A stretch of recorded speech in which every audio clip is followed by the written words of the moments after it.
better stay that way. Don't try to test me, don't try to test me. It might make me someone alright, and we both don't want that. You won't like me when I'm bad. Baby, I'm the worst nightmare you've had. You might bleed, leave me be. Baby, please. Havoc freaks on those who second guess me. You might bleed, leave me be. Baby, please. Havoc freaks on those who second guess me.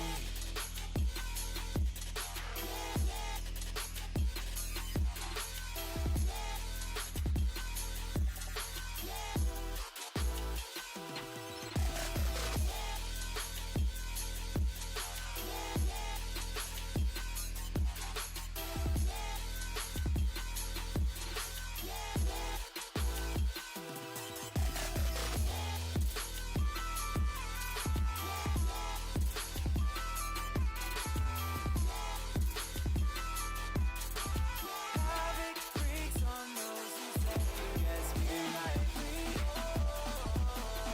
leave me be. Baby, please. Havoc freaks on those who second guess me.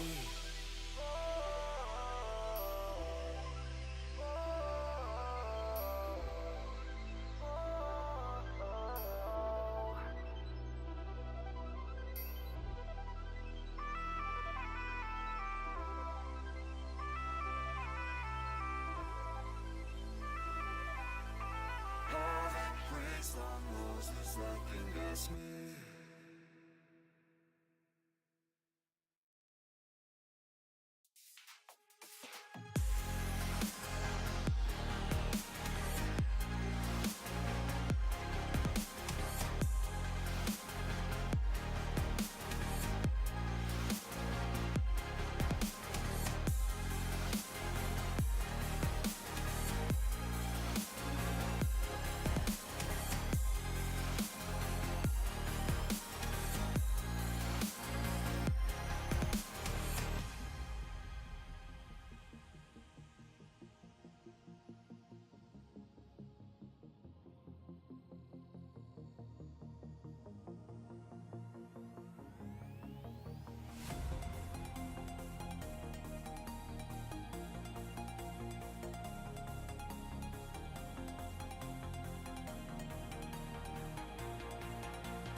Yo, what's going on?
what's going on?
Hello! Is this working? Can you hear me? So, can you hear me, guys? Hello! Okay, good. Alright, so let's get this stream started. Hello! So, we're going to be continuing our story with Harry Potter and the Sorcerer's Stone. We are on chapter 14. How is everybody doing tonight? I hope you're doing well. I've been spending all my day setting up my new OBS. I hope you like it. I've got my stream starting page, and then I've got this storytelling page, which is missing something. Where did it go?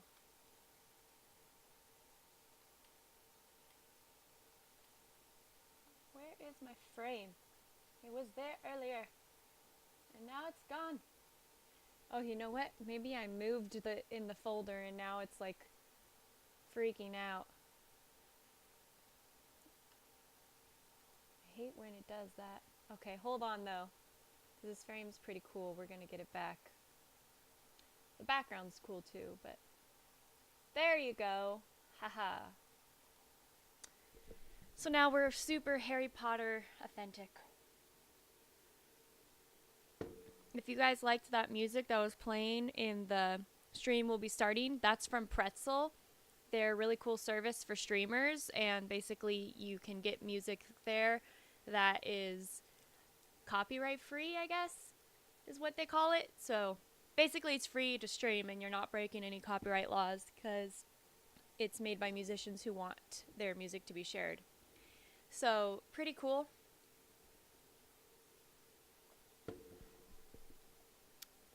Alright, let's get started with our story. K9 Masters, how are you doing tonight? Are you ready for some Harry Potter? Have you ever read Harry Potter before? Or at least seen the movies?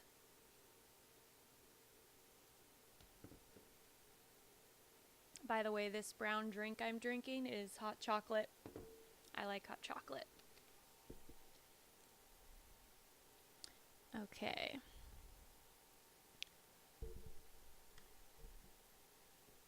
one more audio check, and then we'll be good to go. Does that audio sound good to you guys? Audio check, and then my mic wasn't working yesterday, but my husband fixed it for me today, so I think it's good to go. All right.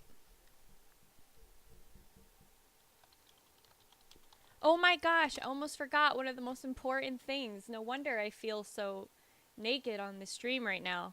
I'm just sitting here, I'm like, I want to start the story, but I feel like something's wrong. Like, we're not supposed to start yet. And I just remembered why. We can't start without our theme music.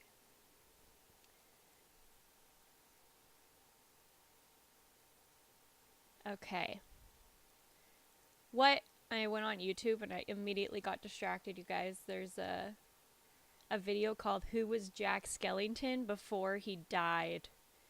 Definitely adding that to my watch later.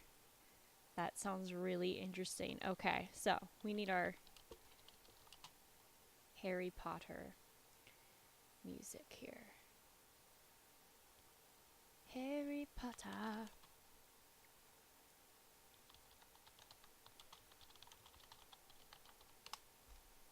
Let's go.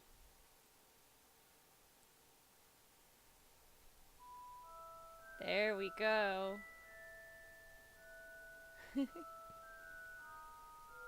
Okay, we are transforming into Harry Potter world. Ready?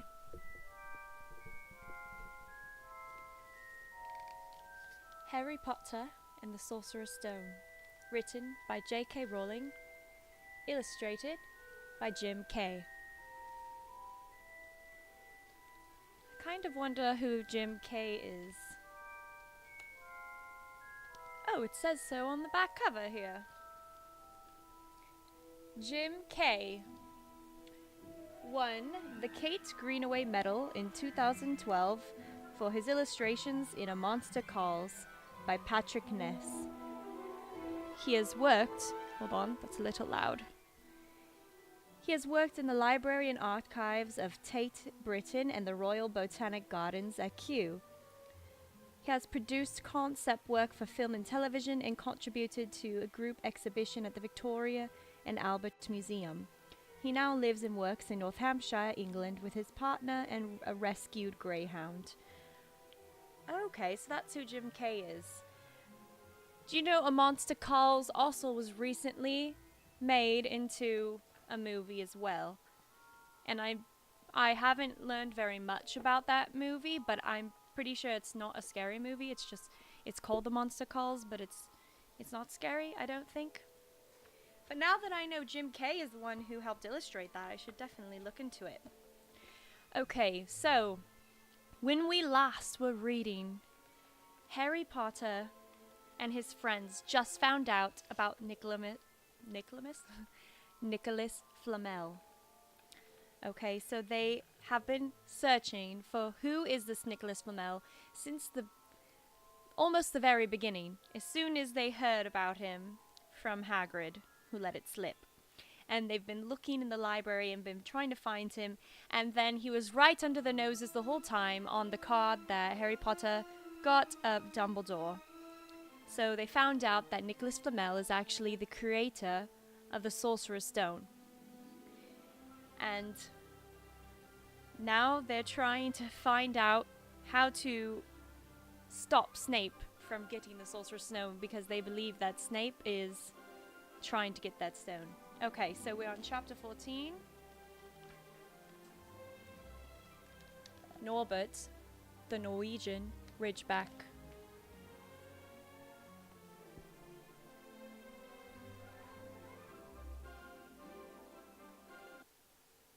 Okay, we're going to turn the music down a little bit. And just let me know if that music is too loud or too quiet. I'm turning it down on my end a lot because I don't like it to be too loud. But I don't want it to be too quiet either, so just let me know what you think. What's so big? The music? Okay, let's go. Or the book. You mean the book? It was good before, so is it too quiet now? Is that better? Okay, you can... The book is huge. It's the illustrated version. That's why we're reading it, because it's exciting. Okay. So let's go on. Norbert, the Norwegian Ridgeback. Oh, I kind of have to review a little bit of the previous chapter that I didn't tell you yet. So the last part of the chapter was they were talking about how Snape's trying to force Quirrell to help him get the stone because Harry heard Snape talking to Quirrell in the Forbidden Forest about getting the stone or something. So Harry believes that Snape is trying to make Quirrell get the stone, and they believe the stone is only safe as long as Quirrell stands up to Snape. So that's where we're at. Quirrell, however, must have been braver than they thought. In the weeks that followed, he did seem to be getting paler and thinner, but it didn't look as though he'd cracked yet. Every time they'd passed the third-floor corridor, Harry, Ron, and Hermione would press their ears to the door to check that Fluffy was still growling inside. Snape was sweeping about in his usual bad temper, which surely meant the stone was still safe. Fluffy is the big three-headed dog. Whenever Harry passed Quirrell these days, he gave him an encouraging sort of smile, and Ron had started telling people off for laughing at Quirrell's stutter. Hermione, however, had more on her mind than the Sorcerer's Stone. She had started drawing up revision timetables and color-coding all her notes. Harry and Ron wouldn't have minded, but she kept nagging them to do the same. Hermione, the exams are ages away. 10 weeks, Hermione snapped. That's not ages. That's like a second to Nicholas Flamel. But we're not 600 years old, Ron reminded her. Anyway, what are you revising for? You already know it all. What am I revising for? Are you mad? You realize we need to pass these exams to get into the second year? They're very important. I should have started studying a month ago. I don't know what's gotten into me. Unfortunately, the teachers seemed to be thinking along the same lines as Hermione. Okay, we're going to pause here because there's a picture and it's really great. So these are dragon eggs. I'm just going to pause so you can see there's the Norwegian Ridgeback. What is that? I can't really read that from that far, but I'll just show you the picture. So different dragon eggs. Pretty cool. Hungarian horntail, Uranian iron belly, Antipodian opali, Swedish short snout, Herbidian black, Peruvian viper tooth, Chinese fireball, Romanian longhorn, Norwegian ridgeback, and common Welsh green. So there's the different types of dragon eggs. Hello! Welcome, Symmetrical Illusion.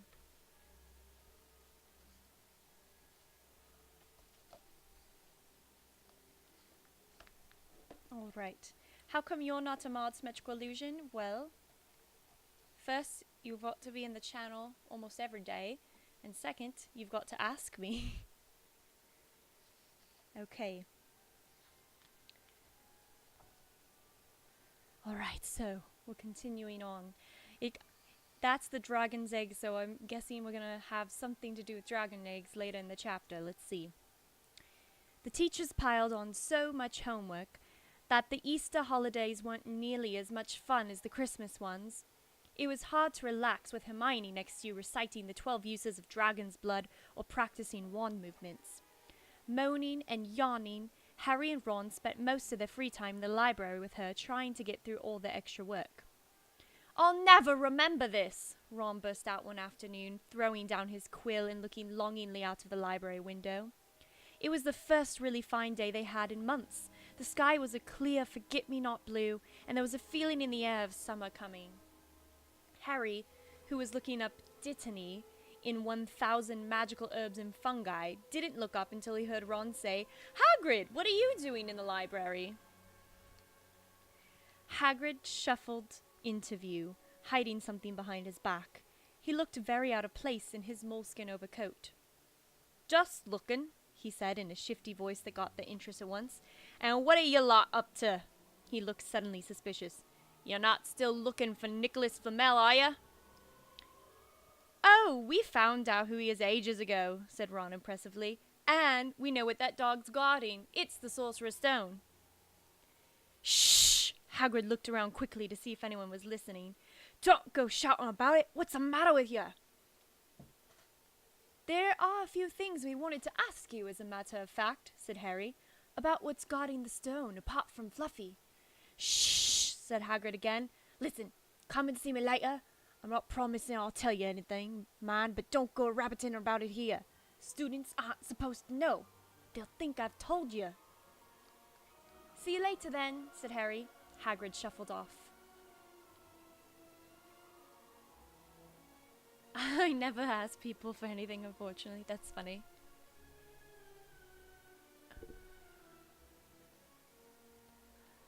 Yeah, I like the idea of mod tryouts, but I've only had like 1 or 2 people ask me to be mods. And I think both of them are mods now. So I haven't had to have a mod tryout, but in the future I would have a mod tryout probably.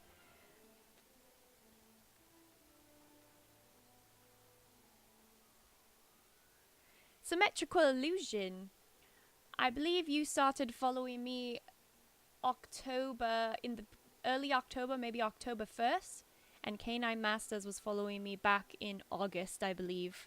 Unless I'm wrong, but if I am wrong, you could correct me. But we still love you, Symmetrical Illusion, and I'm glad you're here. Really, I am. You're one of my favorites. Okay, so Hagrid is clearly not very good at keeping secrets, but let's see what's going on. "What was he hiding behind his back?" said Hermione thoughtfully. "Do you think it had anything to do with the stone?" "I'm gonna see what section he was in," said Ron, who'd had enough of working. He came back a minute later with piles of books in his arms and slammed them down on the table. "Dragons!" he whispered. "Hagrid's looking up stuff about dragons. Look at these. Dragon species of Great Britain and Ireland. From Egg to Inferno, a Dragon Keeper's Guide." Oh, there you go. That explains the egg pictures. "Hagrid's always wanted a dragon. He told me so the first time I met him," said Harry. "But it's against our laws," said Ron. "Dragon breeding was outlawed by the Warlocks Convention of 1709. Everyone knows that. It's hard to stop Muggles noticing us if we're keeping dragons in the back garden. Anyway, you can't tame dragons. It's dangerous. You should see the burns Charlie's got off wild ones in Romania." "But there aren't wild dragons in Britain," said Harry. "Of course there are," said Ron. "Common Welsh and Herbidian blacks. The Ministry Magic has a job of hushing them up, I can tell you.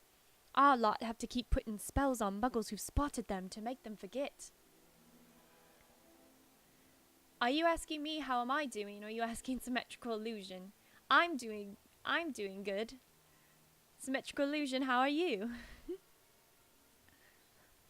"So what on earth is Hagrid up to?" said Hermione. When they knocked on the door of the gamekeeper's hut an hour later, they were surprised to see that all the curtains were closed. Hagrid called, "Who is it?" before he let them in and shut the door quickly behind them. It was stifling hot inside. Even though it was such a warm day, there was a blazing fire in the grate. Hagrid made them tea and offered them stout sandwiches, which they refused. "So, you wanted to ask me something?" "Yes," said Harry. There was no point in beating about the bush. "We were wondering if you could tell us what's guarding the Sorcerer's Stone apart from Fluffy." Hagrid frowned at him. "Oh, course I can't," he said. "Number 1, I don't know myself. Number 2, you know too much already. I wouldn't tell you if I could. The stone's here for a good reason. It was almost stolen out of Gringotts. Suppose you've worked that all out and all." Beats me how you even know about Fluffy. Oh, come on, Hagrid. You might not want to tell us, but you do know. You know everything that goes round here, said Hermione in a warm, flattering voice. Hagrid's beard twitched, and they could tell he was smiling. We only wondered who had done the guarding, really, Hermione went on. We wondered who Dumbledore had trusted enough to help him, apart from you. Hagrid's chest swelled at these last words. Harry and Ron beamed at Hermione. Well, I don't suppose it could hurt to tell you that. Let's see. He borrowed Fluffy from me. Then some of the teachers did enchantments. Professor Sprout, Professor Flitwick, Professor McGonagall. He ticked them off his fingers. Professor Quirrell, and Dumbledore himself did something, of course. Hang on, I've forgotten someone. Oh, yeah, Professor Snape. Snape? Yeah. You're still not on about that, are you? Look, Snape helped protect the stone. He's not about to steal it. Harry knew Ron and Hermione were thinking the same as he was.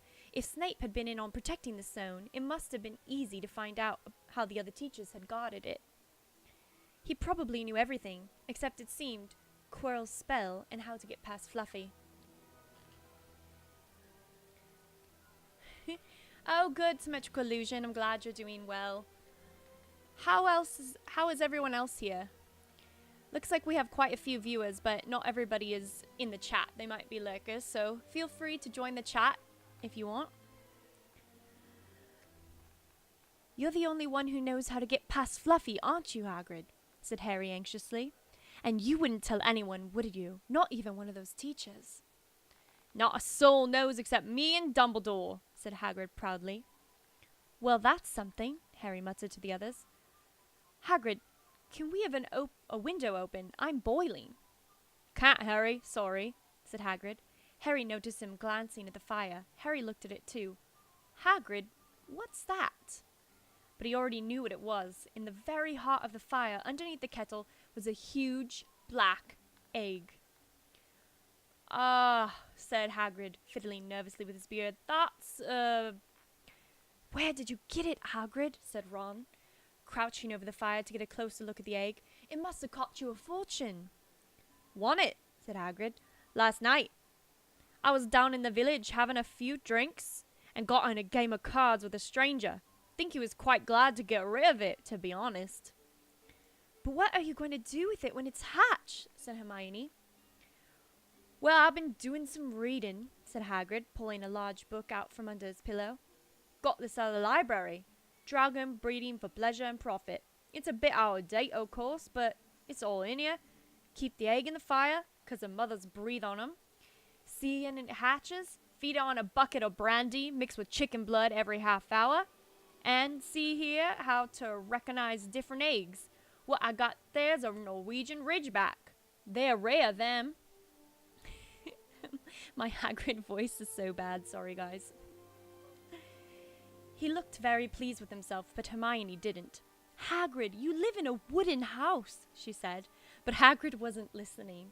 He was humming merrily as he stoked the fire. Yeah, Hagrid's not really thinking all that clearly, is he, having a Norwegian Ridgeback, which we find out later is not a very tame dragon, and not of all the dragons, it's one of the most scary, so not very smart. So now they had something else to worry about. What might happen to Hagrid if anyone found out he was hiding an illegal dragon in his hut? Remember, Hagrid already got expelled from Hogwarts. So for him to have an illegal dragon, it's not very smart. Wonder what it's like to have a peaceful life, Ron sighed. And evening after evening, they struggled through the extra homework they were getting. Hermione had now started making revision timetables for Harry and Ron. It was driving them mad. Then one breakfast time, Hedwig brought Harry another note from Hagrid. He had written only 2 words. It's hatching. Ron wanted to skip herbology and go straight down to the hut. Hermione wouldn't hear of it. Hermione, how many times in our lives are we going to see a dragon hatching? We've got lessons. We'll get in trouble. And that's nothing to what Hagrid's going to be in if someone finds out what he's been doing. "Shut up!" Harry whispered. Malfoy was only a few feet away, and he had stopped dead to listen. How much had he heard? Harry didn't like the look on Malfoy's face at all. That's not good. Malfoy does not have a good opinion of Hagrid. He is not going to be very nice if he heard anything. And there's the picture. It's a weird look on his face. Okay. Alright, Ron and Hermione argued all the way to herbology, and in the end, Hermione agreed to run down to Hagrid's with the other two during morning break. When the bell sounded from the castle at the end of the lesson, the three of them dropped their towels at once and hurried through the grounds to the edge of the forest. Hagrid greeted them, looking flushed and excited. "It's nearly out," he ushered them inside. The egg was lying on the table. There were deep cracks in it. Something was moving inside. A funny clicking noise was coming from it. They all drew their chairs up to the table and watched with bated breath. All at once there was a scraping noise, and the egg split open. The baby dragon flopped on the table. It wasn't exactly pretty. Harry thought it looked like a crumpled black umbrella. Its spiny wings were huge compared to its skinny jet body, and it had a long snout with wide nostrils, stubs of horns and bulging orange eyes. It sneezed. A couple of sparks flew out of its snout. "Isn't he beautiful?" Hagrid murmured. He reached out a hand to stroke the dragon's head. It snapped at his fingers, showing pointed fangs. "Bless him, look. He knows his mummy," said Hagrid. "Hagrid," said Hermione, "how fast do Norwegian ridgebacks grow exactly?" Hagrid was about to answer when the colour suddenly drained from his face. He leapt to his feet and ran out to the window. "What's the matter?" Someone was looking through the gap in the curtains. "It's a kid. He's running back up to the school." Harry bolted to the door and looked out. Even at a distance, there was no mistaking him. Malfoy had seen the dragon. Something about the smile lurking on Malfoy's face during the next week made Harry, Ron, and Hermione very nervous. They spent most of their free time in Hagrid's darkened hut, trying to reason with him. "Just let him go," Harry urged. "Set him free." "I can't," said Hagrid. "He's too little. He'll die." They looked at the dragon. It had grown 3 times in length in just a week. Smoke kept furling out of its nostrils. Hagrid hadn't been doing his gamekeeper duties because the dragon was keeping him so busy.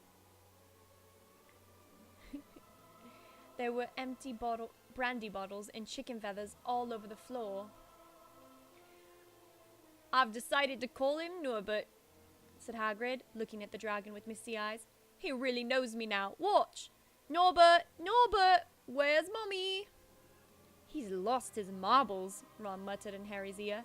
"Hagrid," said Harry loudly, "give it a fortnight and Norbert's going to be as long as your house. Malfoy could go to Dumbledore at any moment." Hagrid bit his lip. I know I can't keep him forever, but I can't just dump him. I can't." Harry suddenly turned to Ron. "Charlie," he said. "You're losing it too," said Ron. "I'm Ron, remember?" Oh, everybody got a Famsky point. "No, Charlie, your brother Charlie in Romania studying dragons. We could send Norbert to him. Charlie can take care of him and then put him back in the wild." "Brilliant," said Ron. "How about it, Hagrid?" And in the end, Hagrid agreed that they could send an owl to Charlie to ask him. The following week dragged by. Wednesday night found Hermione and Harry sitting alone in the common room, long after everyone else had gone to bed. The clock on the wall had just chimed at midnight when the portrait hole burst open. Ron appeared out of nowhere as he pulled off Harry's invisibility cloak. He had been down at Hagrid's hut helping him feed Norbert, who was now eating dead rats by the crate. "It bit me," he said, showing them his hand, which was wrapped in a bloody handkerchief. "I'm not going to be able to hold a quill for a week. I tell you, that dragon's the most horrible animal I've ever met. But the way Hagrid goes on about it, you'd think it was a fluffy little bunny rabbit. When it bit me, he told me off for frightening it, and when I left, he was singing it a lullaby." Hagrid has a soft spot for very aggressive animals and creatures. There was a tap on the dark window. It's Hedwig, said Harry, hurrying to let her in. She'll have Charlie's answer. The three of them put their heads together to read the note. Wow, look at this. So there is the Norwegian Ridgeback. Can almost not really show you the whole thing in one go. But it's really big. So it's a very, very big dragon. It's not going to stay a baby very long. This picture apparently is from the illustrated edition of Dragon Species of Great Britain and Ireland. Okay, so here's the letter from Charlie. Dear Ron, how are you? Thanks for the letter. I'd be glad to take the Norwegian Ridgeback, but it won't be easy getting him here. I think the best thing would be to send him over with some friends of mine who are coming to visit me next week. Trouble is, they mustn't be seen carrying an illegal dragon. Could you get the Ridgeback up the tallest tower at midnight on Saturday? They can meet you there and take him away while it's still dark. Send me an answer as soon as possible. Love, Charlie. That's a good brother. I know, it's really big, Canine Masters. They looked at each other. We've got the invisibility cloak, said Harry. It shouldn't be too difficult. I think the cloak's big enough to cover two of us and Norbert. Wow, either this cloak's really big or that dragon's really small right now.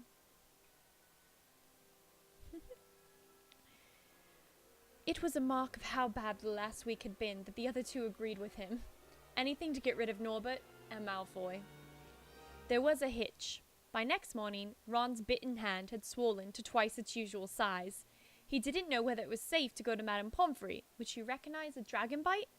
By the afternoon, though, he had no choice. The cut had turned a nasty shade of green. It looked as if Norbert's fangs were poisonous. Oh no. That's not good. Harry and Hermione rushed up to the hospital wing at the end of the day to find Ron in a terrible state in bed. It's not just my hand, he whispered, although that feels like it's about to fall off. Malfoy told Madame Pomfrey he wanted to borrow one of my books so he could come and have a good laugh at me. He kept threatening to tell her what really bit me. I've told her it was a dog, but I don't think she believes me. I shouldn't have hit at him in the Quidditch match. That's why he's doing this. Harry and Hermione tried to calm Ron down. It'll all be over at midnight on Saturday, said Hermione. But this didn't soothe Ron at all. On the contrary, he sat bolt upright and broke into a sweat.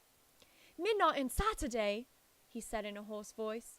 Oh no, I've just remembered. Charlie's letter was in that book Malfoy took. He's going to know we're getting rid of Norbert. Harry and Hermione didn't get a chance to answer. Madame Pomfrey came over at the moment and made them leave, saying Ron needed sleep. It's too late to change the plan now, Harry told Hermione. We haven't got time to send Charlie another owl, and this could be our only chance to get rid of Norbert. We'll have to risk it, and we have got the invisibility cloak. Malfoy doesn't know about that.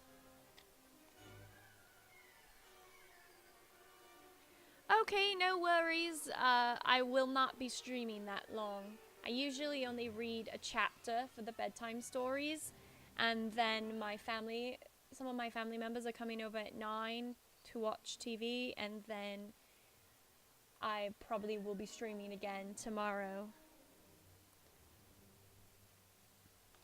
Okay. They found Fang, the boarhound, sitting outside with a bengaled tail when they went to tell Hagrid, who opened a window to talk to them. I won't let you in, he puffed. Norbert's at a tricky stage. Nothing I can't handle. When they told him about Charlie's letter, his eyes filled with tears, although that might have been because Norbert had just bitten him on the leg. Oh, it's all right. He only got my boot. Just playing. He's only a baby after all. The baby banged its tail on the wall, making the windows rattle. Harry and Hermione walked back to the castle, feeling Saturday couldn't come quickly enough. They wouldn't have felt sorry for Hagrid when the time came for him to say goodbye to Norbert if they hadn't been so worried about what they had to do. It was a very dark, cloudy night, and they were a bit late arriving at Hagrid's hut because they had to wait for Peeves to get out of the way in the entrance hall where he'd been playing tennis against the wall. Hagrid had Norbert packed and ready in a large crate. "He's got lots of rats and a brandy for the journey," said Hagrid in a muffled voice. I've packed his teddy bear in case he gets lonely." From inside the crate came ripping noises that sounded to Harry as though the teddy was having his head torn off. "Bye-bye, Norbert," Hagrid sobbed, as Harry and Hermione covered the crate with the invisibility cloak and stepped underneath it themselves. "Mommy will never forget you." How they managed to get the crate back up to the castle, they never know. Midnight ticked nearer as they heaved Norbert up the marble staircase in the entrance hall and along the dark corridors. Up another staircase, then another. Even one of Harry's shortcuts didn't make the work much easier. "Nearly there," Harry panted as they reached the corridor beneath the tallest tower. Then a sudden movement ahead of them made them almost drop the crate. Forgetting that they were already invisible, they shrank into the shadows, staring at the dark outlines of two people grappling with each other 10 feet away. A lamp flared. Professor McGonagall, in a tartan dressing gown and a hairnet, had Malfoy by the ear. "Detention!" she shouted. "And 20 points from Slytherin! Wandering around in the middle of the night? How dare you!" "You don't understand, Professor. Harry Potter's coming. He's got a dragon." "What utter rubbish! How dare you tell such lies! Come on! I shall see Professor Snape about you, Malfoy!" The steep spiral staircase up to the top of the tower seemed the easiest thing in the world after that. Not until they stepped out into the cold night air did they throw off the cloak, glad to be able to breathe properly again. Hermione did a sort of jig. "Malfoy's got detention! I could sing!" "Don't," Harry advised her. Chuckling about Malfoy, they waited, Norbert thrashing about in his crate. About 10 minutes later, 4 broomsticks came sweeping down out of the darkness. Charlie's friends were a cheery lot. They showed Harry and Hermione the harness they rigged up so they could suspend Norbert between them. They all helped buckle Norbert safely into it, and then Harry and Hermione shook hands with the others and thanked them very much. At last Norbert was gone. They slipped back down the spiral staircase, their hearts as light as their hands. Now that Norbert was off them, no more dragon, Malfoy in detention. What could spoil their happiness? The answer to that was waiting at the foot of the stairs. As they stepped into the corridor, Filch's face loomed suddenly out of the darkness. "Well, well, well," he whispered. "We are in trouble." They'd left the invisibility cloak on top of the tower. How do you do that? How do you forget about the invisibility cloak when you're sneaking out in the middle of the night and Malfoy just got detention for the same thing? Come on, children. What are you, like 11? They are 11 right now. I do use Nightbot, I think. I don't know. I set all that up and then it just works sometimes and then sometimes it doesn't. So honestly, I don't know. Like, I really don't know. I have several bots too. Let me see if it's... See, it doesn't... Wait, no. I'm looking at the wrong thing. Okay, I'm looking at the viewer list. So I do have Stream Elements bot up there. I don't see Nightbot though. I don't know. I don't know how it works. I need to figure it out. I'm like such a noob. It's not that I don't like it. It's just that I don't really understand how to make it work. Because I think I turned it on and then it's not there. I really don't know.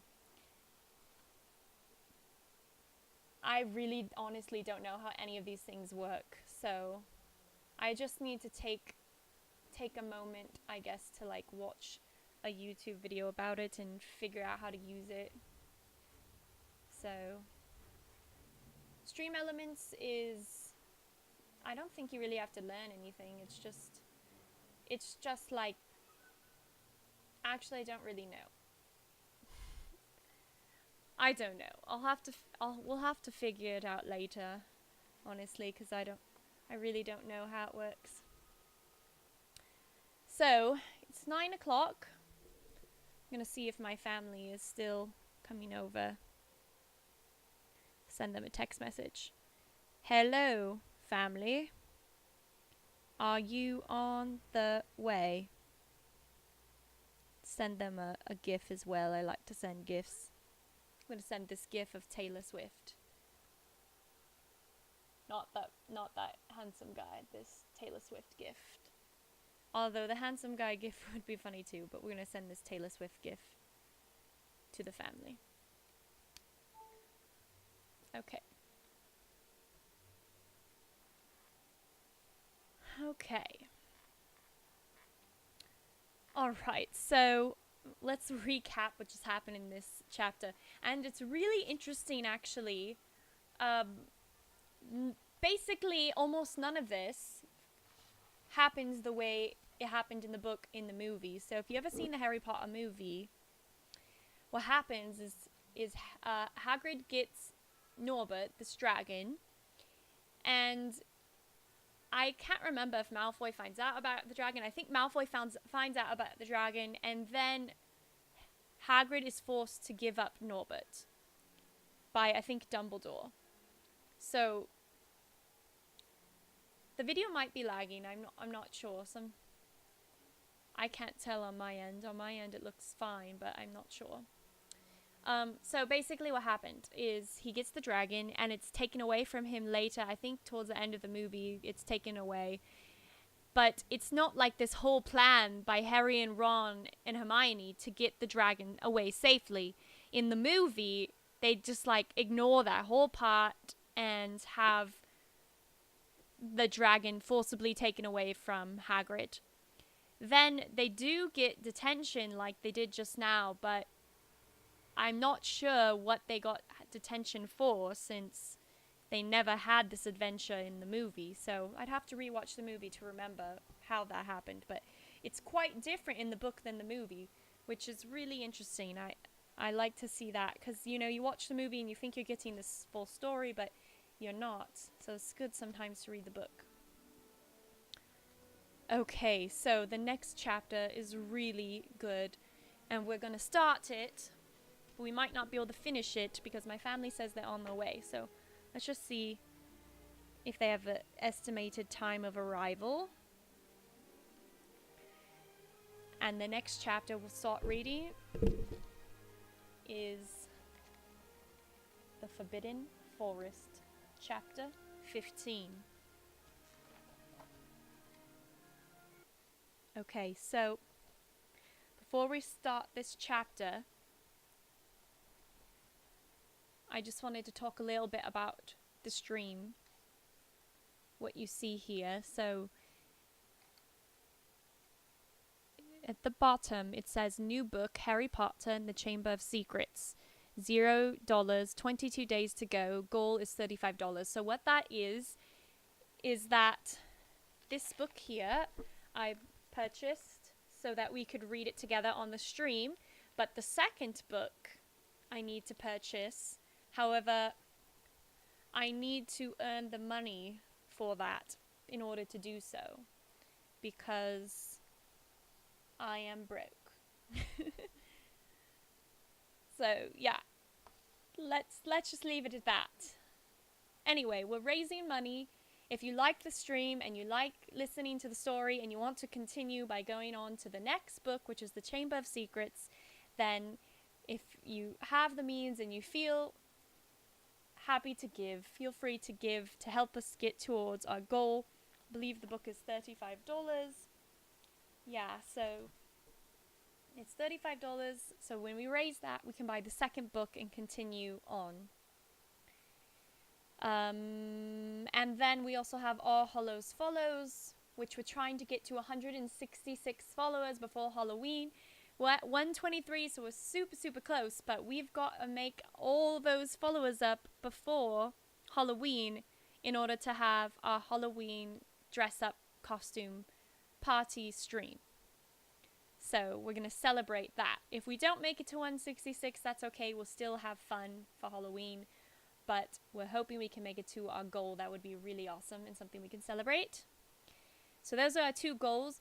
And if you do want to help us get to the next book and you don't want to donate your money on PayPal, you have the option of just donating it through the wish list.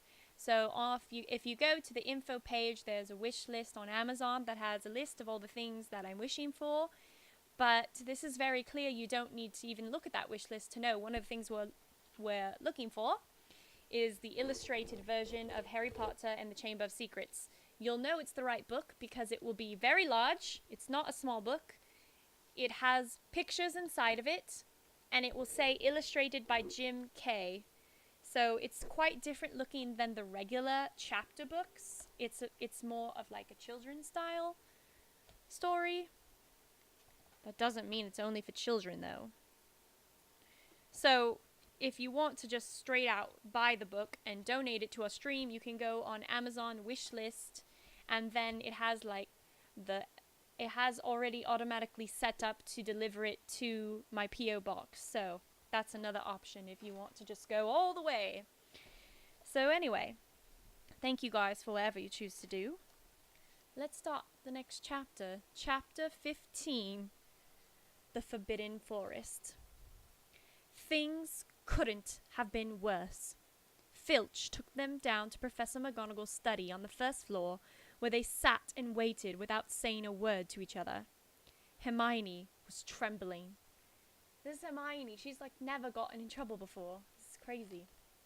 Excuses, alibis, and wild cover-up stories chased each other around in Harry's brain, each more feeble than the last. He couldn't see how they were going to get out of trouble this time. They were concerned. How could they have been so stupid as to forget the cloak? That's what I'm saying, right? There was no reason on earth that Professor McGonagall would accept for their being out of bed, creeping around the school in the dead of night, let alone being up the tallest astronomy tower, which was out of bounds except for classes. Add Norbert and the invisibility cloak, and they might as well be packing the bags already. Had Harry thought that things couldn't have been worse? He was wrong. When Professor McGonagall appeared, she was leading Neville. Oh no! What does this mean? Why is Neville with them? Okay, I'm getting reports that the stream has stopped, so I'm just going to double check it on my phone. Seems to be doing fine on my computer.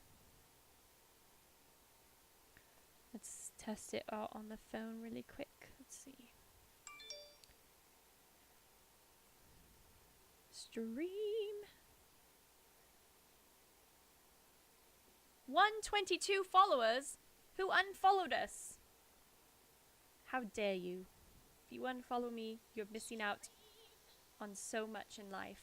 Your life is less valuable. 122 followers who unfollowed us. Okay, it's working. K9 Masters, you said the video is lagging. Seems like it stopped. So I'm checking it, and it did not lag on mine. It's working. So it might just be your computer. I'm not sure. Alright, so why is Neville there? Harry! Neville burst out the moment he saw the other two. I was trying to find you to warn you. I heard Malfoy saying he was going to catch you. He said you had a Harry shook his head violently to shut Neville up. But Professor McGonagall had seen. She looked more likely to breathe fire than Norbert as she towered over the three of them. I would have never believed it if of any of you. Mr. Filch says you were up the astronomy tower. It was 1 o'clock in the morning. Explain yourselves. It was the first time Hermione had ever failed to answer her teacher's question. She was staring at her slippers, as still as a statue. I think I've got a good idea of what's been going on, said Professor McGonagall. It doesn't take a genius to work it out. You fed Draco Malfoy some cock and bull story about a dragon, trying to get him out of bed and into trouble. I've already caught him. I suppose you think it's funny that Longbottom heard the story and believed it too? Harry caught Neville's eyes and tried to tell him without words that it wasn't true, because Neville was looking stunned and hurt. Poor blundering Neville. Harry knew what it must have cost him to try and find them in the dark to warn them. I'm disgusted, said Professor McGonagall. 4 students out of bed in one night. I've never heard of such a thing before. You, Miss Granger, I thought you had more sense. As for you, Mr. Potter, I thought Gryffindor meant more to you than this. All 3 of you will receive detentions. Yes, you too, Mr. Longbottom. Nothing gives you the right to walk around school at night, especially these days. It's very dangerous. And 50 points will be taken from Gryffindor. 50? Harry gasped. They would lose the lead he'd won in the last Quidditch match. 50 points each, said Professor McGonagall, breathing heavily through her long pointed nose. Professor, please! You can't! Don't tell me what I can and can't do, Potter! Now get back to bed, all of you! I've never been more ashamed of Gryffindor students. 150 points lost. That put Gryffindor in last place. In one night, they'd ruined any chance of Gryffindor having won the House Cup. Harry felt as though the bottom had dropped out of his stomach. How could they ever make up for this? Harry didn't sleep all night. He could hear Neville sobbing into his pillow for what seemed like hours. Harry couldn't think of anything to say to comfort him. He knew Neville, like himself, was dreading the dawn. What would happen when the rest of Gryffindor found out what they'd done? At first, Gryffindors passing the giant hourglasses that recorded the house points next day thought there'd been a mistake. How could they suddenly have 150 points fewer than yesterday?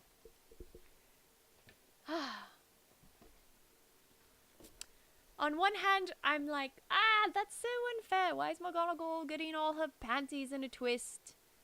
You know, I mean, they're just walking around the school at night. Is it really that big of a deal? But on the other hand, I'm sure she's right. She's the teacher and all that. But still, maybe they should have just talked to her about the fact that there was a dragon. I mean, it wasn't their choice that Hagrid got a dragon. Why did they feel they had to fix their teacher's mistake? That's not very logical. Anyway. And then the story started to spread.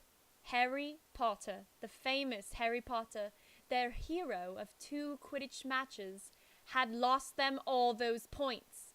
Him and a couple of other stupid first years. From being one of the most popular and admired people at the school, Harry was suddenly the most hated. Wow, school. School kids are just so unfair. They love you one day, they hate you the next. Fame is fickle. Even Ravenclaws and Hufflepuffs turned on him because everyone had been longing to see Slytherin lose the House Cup. Everywhere Harry went, people pointed and didn't trouble to lower their voices as they insulted him. Slytherins, on the other hand, clapped as he walked past them, whistling and cheering. Thanks, Potter, we owe you one! Only Ron stood by him. They'll forget this in a few weeks. Fred and George had lost loads of points in all the time they've been here, and people still like them. They've never lost 150 points in one go, though, have they? Said Harry miserably. Well, no, Ron admitted. It was a bit late to repair the damage, but Harry swore to himself not to meddle in things that weren't his business from now on. Probably a good idea, Harry, but I don't think you'll follow it. He had it with sneaking around and spying. He felt so ashamed of himself that he went to Wood and offered to resign from the Quidditch team. Resign? Wood thundered. What good will that do? How are we going to get any points back if we can't win at Quidditch? But even Quidditch had lost its fun. The rest of the team wouldn't speak to Harry during practice, and if they had to speak about him, they called him the Seeker. Hermione and Neville were suffering too. They didn't have as bad a time as Harry because they weren't as well known, but nobody would speak to them either. Hermione had stopped drawing attention to herself in class, keeping her head down and working in silence. Harry was almost glad that the exams weren't far away. All the revision he had to do kept his mind off his misery. What's his revision? It must be a British thing, right? Because in America, we don't have something called revision in school. I mean, I can figure out what it is because if we write an essay, for example, we'll write a first draft, which we call a rough draft, and a second draft. So we're revising our essay, but we don't actually have something called revision. It sounds to me almost like they have some whole, few weeks where they have to revise everything that they did the whole year or something. That's interesting. We definitely don't have that in America, so some of the things that J.K. Rowling writes in her books are written for a British audience. So I don't know if she just thought that her books would... She didn't know how popular her books would be in America, so she didn't necessarily try to explain things like that. Maybe it's different in the later books, or maybe she just didn't care and she was like, I'm just going to write British things and you figure it out. I don't know, but she doesn't explain what they are, and it's definitely something I think only a British audience would really truly understand. Oh, thank you, K9 Masters. How was the word used? Okay, so let's go back to it. Well, they've been talking about how they have revisions to do for their homework, and it wasn't just like, I have a revision on this essay. In America, we'd be like, oh, I have to revise this specific essay. But in here, they're just talking about revisions in general, as if revisions is this known time that every school child goes through at the end of the year. Almost like here in America, we would call it finals. Finals in college, at least, is when you have all of the tests at the end of the year to see whether or not you pass the class. So we would call that finals. And they're kind of using this word revision almost the same way, which we definitely did not have in grade school or high school or anything. But it seems like they have that, even though they're just grade school age. They're like middle school age. Anyway, just think it's interesting. So, yeah, it says all the revision he had to do to keep his mind off his misery. So I guess he has a lot of things to revise. Anyway, very interesting. I learned more about British school systems from this book. Harry, Ron, and Hermione kept to themselves, working late into the night, trying to remember the ingredients in complicated potions, learn charms and spells off by heart, memorize the dates of magical discoveries and goblin rebellions. Yeah, so it kind of sounds to me like they're taking final tests. So maybe revisions is when you study the things you've learned all year to take a test. Then, about a week before the exams were due to start, Harry's new resolution not to interfere in anything that didn't concern him was put to an unexpected test. I knew it! I knew he was going to have that put to test. Walking back from the library on his own one afternoon, he heard somebody whimpering from a classroom up ahead. As he drew closer, he heard Quirrell's voice. No, not again, please! It sounded as though someone was threatening him. Harry moved closer. All right, he heard Quirrell sob. Next second, Quirrell came hurrying out of the classroom, straightening his turban. He was pale and looked as though he was about to cry. He strode out of sight.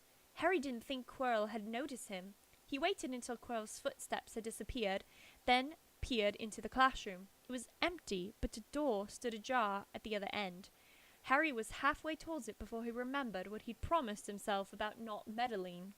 All the same, he'd have gambled 12 sorcerer's stones that Snape had just left the room, and from what Harry had heard, Snape would be walking with a new spring in his step. Quirrell seemed to have given in at last. Harry went back to the library where Hermione was testing Ron on astronomy. Harry told them what he'd heard. Snape's done it then, said Ron. If Quirrell's told him how to break his anti-dark force spell. There's still Fluffy, though, said Hermione. Maybe Snape's found out how to get past him without asking Hagrid, said Ron, looking up at the thousands of books surrounding them. I bet there's a book somewhere in here telling you how to get past a giant three-headed dog. So what do we do, Harry?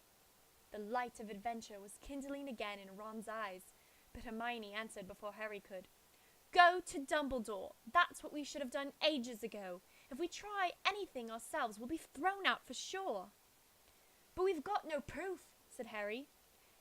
Quirrell's too scared to back us up. Snape's only got to say he doesn't know how the troll got in at Halloween, and that he was nowhere near the third floor.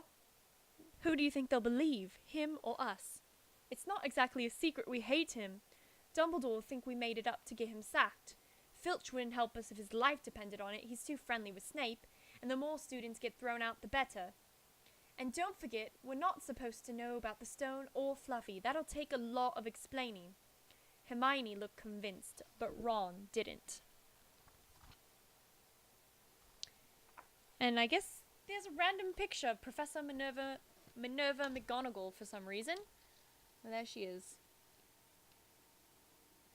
She's the one who was so angry that they were out of bed.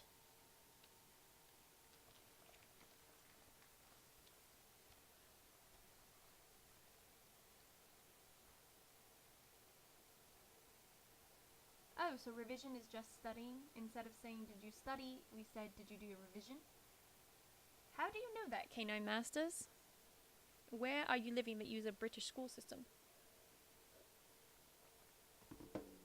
Ah, and did you guys know that hot chocolate is really delicious even when it's gone cold? Ah, so good. I'm just gonna check my texts. Oh, you live in the Caribbean. Okay, I know. I knew that. Sorry, I don't know why I forgot that. Okay, so I'm just gonna check my text to make sure that my family didn't call me. They said they were gonna be here in 40 minutes. That was 20 minutes ago, so we still got 20 minutes left. So we'll see how much we can get through in that 20 minutes. Okay. Guys, we only have 122 followers compared to 123 that we had yesterday. What happened? Where did that follower go?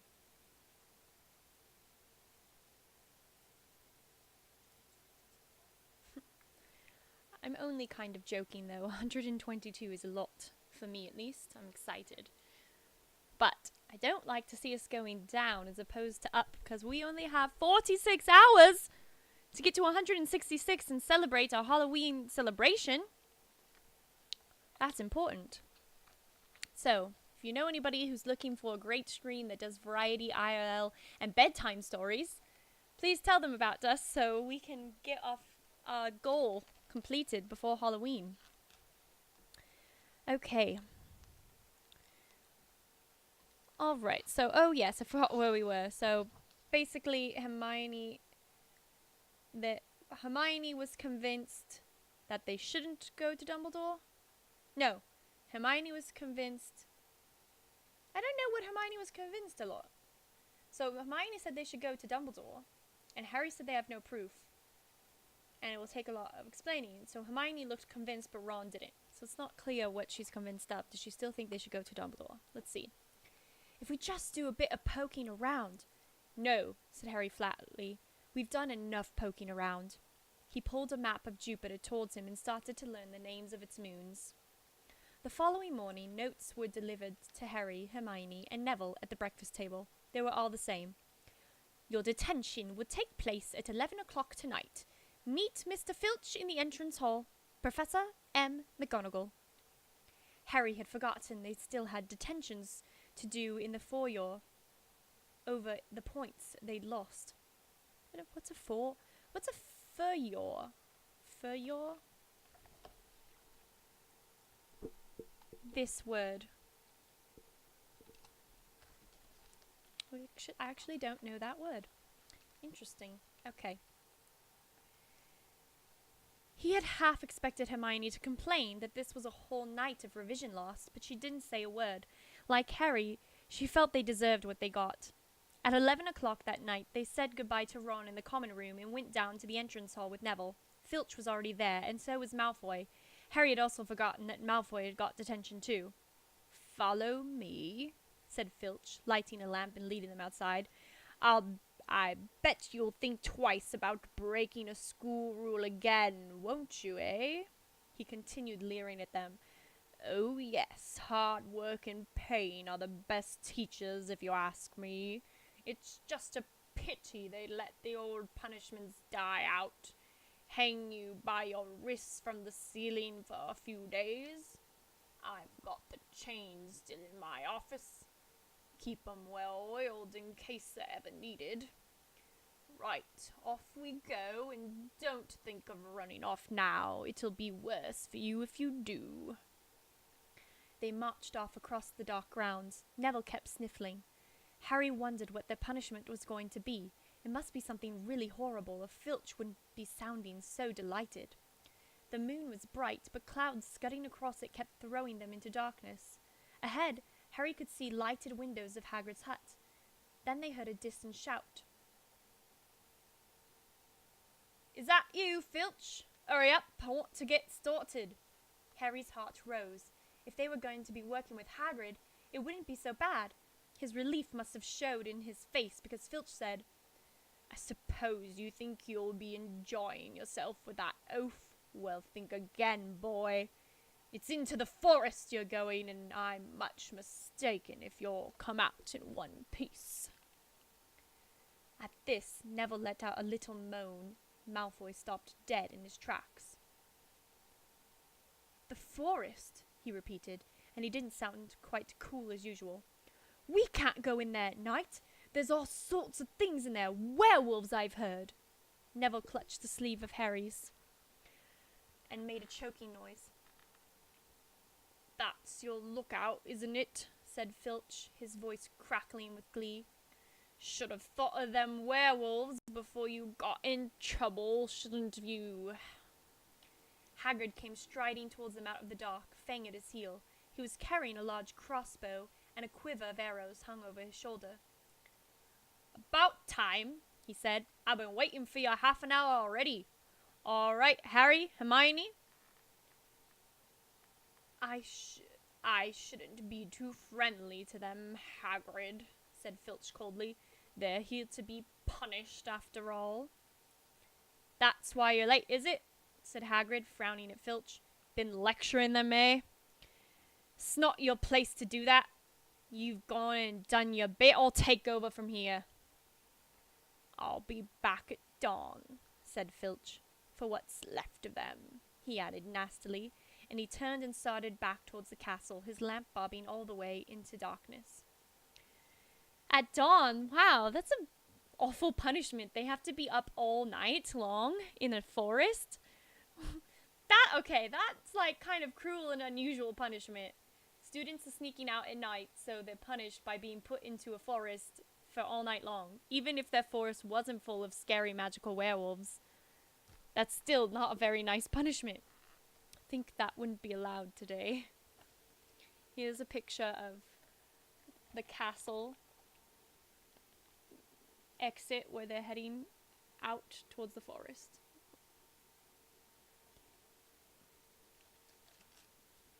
Okay. Alrighty.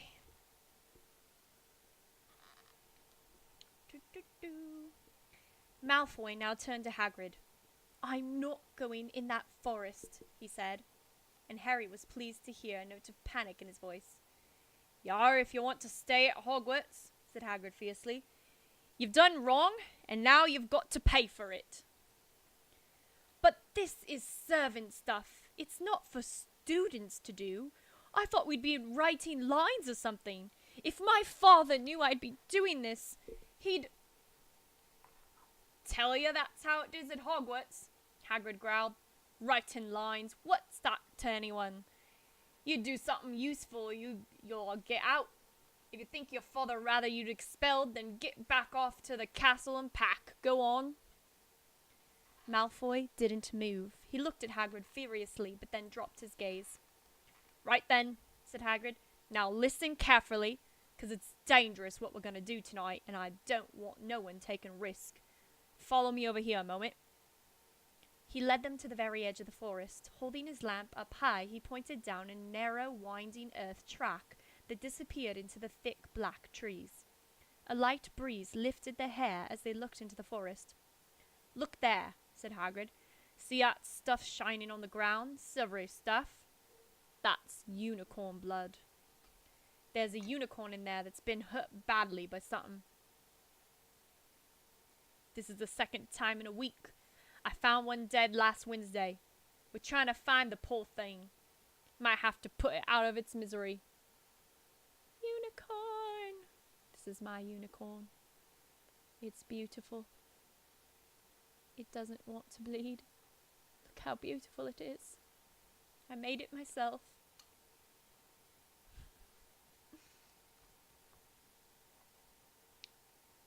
"And what if whatever hurt the unicorn finds us first?" said Malfoy, unable to keep the fear out of his voice. There's nothing that lives in the forest that'll hurt you if you're with me or Fane, said Hagrid. And keep to the path. Right, now we're gonna split into two parties, follow the trail in different directions. It seems like a terrible, terrible idea to take first-year children into a dangerous forest and then split up. After you just told them that they're not gonna die as long as they're with you and your dog. There's blood all over the place. It must have been staggering around since last night at least. I want Fang, said Malfoy quickly, looking at Fang's long teeth. All right, but I warn ya, he's a coward, said Hagrid. So me, Harry, and Hermione will go one way, and Draco, Neville, and Fang will go the other. Now if any of us finds the unicorn, we'll send up green sparks, right? Get your wands out and practice now. That's it. And if anyone gets in trouble, send up red sparks and we'll come out and find you. So be careful. Let's go. Here is the picture of the forest with the unicorn. Why am I really bad at holding the book? I'm sorry. I don't know. It's like so big. There's the book. Okay.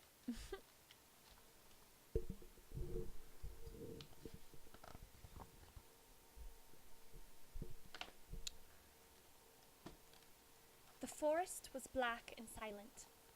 A little way into it, they reached a fork in the earth path, and Harry, Hermione, and Hagrid took the left path, while Malfoy, Neville, and Fang took the right. They walked in silence, their eyes on the ground. Every now and then, a ray of moonlight through the branches above lit a spot of silver-blue blood on the fallen trees. Harry saw that Hagrid looked very worried.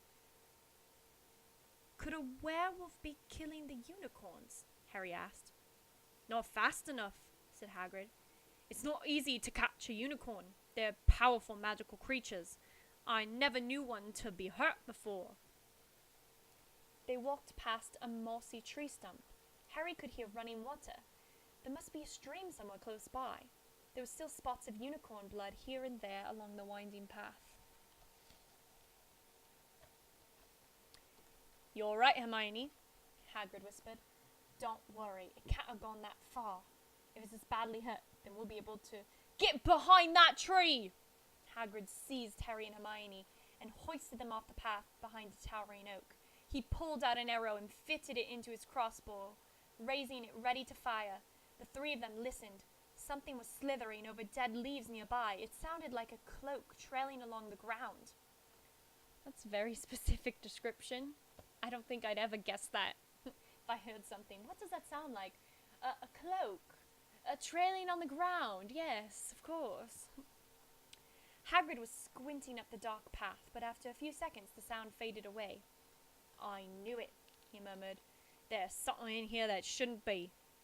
A werewolf? Harry suggested.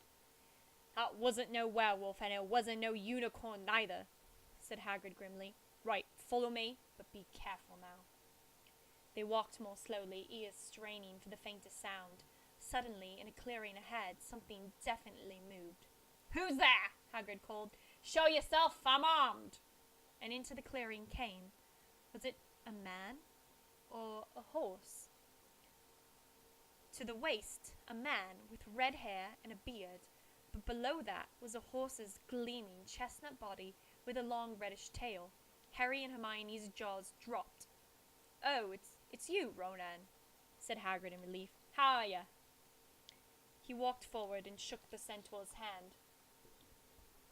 Good evening to you, Hagrid, said Ronan. He had a deep, sorrowful voice. Were you going to shoot me? Can't be too careful, Ronan, said Hagrid, patting his crossbow. There's something bad loose in this forest. This is Harry Potter and Hermione Granger, by the way, students up at the school. And this is Ronan, you two. He's a centaur. We noticed, said Hermione faintly. Good evening, said Ronan.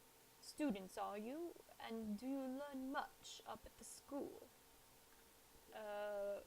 A bit, said Hermione timidly. A bit? Well, that's something, Ronan sighed. He flung back his head and stared at the sky. Mars is bright tonight. Yeah, said Yeah, said Hagrid, glancing up too. Listen, I'm glad we run into you, Ronan, 'cause there's a unicorn been hurt. You seen anything? Ronan didn't answer immediately. He stared unblinkingly upwards, then sighed again. Always the innocent are first victims, he said. So it has been for ages past. So it is now. Yeah, said Hagrid. But have you seen anything, Ronan? Anything unusual? Mars is bright tonight, Ronan repeated while Hagrid watched him impatiently. Unusually bright. Yeah, but I was meaning anything unusual a bit nearer home, said Hagrid. So you haven't noticed anything strange? Yet again, Ronan took a while to answer. At last he said, The forest hides many secrets. A movement in the trees behind Ronan made Hagrid raise his bow again, but it was only a second centaur, black-haired, embodied, and wilder-looking than Ronan. Hello, Bane, said Hagrid. All right? Good evening, Hagrid. I hope you are well.